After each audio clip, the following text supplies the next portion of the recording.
మనందరికీ ఏదో ఒక సందర్భంలో కోపం వస్తూనే ఉంటుంది.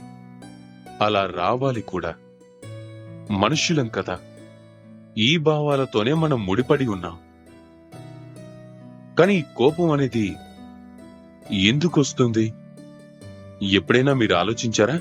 ఈ కోపం ఎప్పుడొస్తుంది అంటే, మన మనసు కోరుకున్నట్లు ఏదైనా జరగకపోతే, ఎవరైనా మన మాటల్ని అంగీకరించినప్పుడు, ఎప్పుడైనా మనకి పరాజయం కలిగినప్పుడు. కానీ ఈ పరిస్థితులన్నింటికీ కారణం ఒక్కటే ఉంటుంది.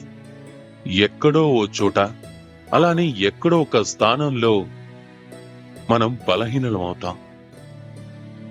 కోపం అనేది మన బలహీనత వల్లే జన్మిస్తుంది. ఆ తరువాత అదే మన అతిపెద్ద బలహీనతగా మారుతుంది. ఒకవేళ కోపాన్ని మన అదుపులో పెట్టుకోకపోతే అప్పుడు భ్రమ జన్మిస్తుంది. ఒకవేళ భ్రమని అదుపులో పెట్టుకోకపోతే విచక్షణ కోల్పోవటం మొదలవుతుంది. ఒకవేళ విచక్షణని అదుపులో పెట్టుకోకుంటే ఆ వ్యక్తి యొక్క ఆలోచనే నాశనం అవుతుంది. ఆలోచించి అర్థం చేసుకునే శక్తి శూన్యం అవుతుంది. ఆ విధంగా ఆ వ్యక్తి యొక్క పతనం మొదలవుతుంది. అందుకే మీ ఆవేశాన్ని అదుపులో పెట్టుకోండి. అలాగే మీ మనసుని ప్రశాంతంగా ఉండేలా చూసుకోండి. రాధా కృష్ణ.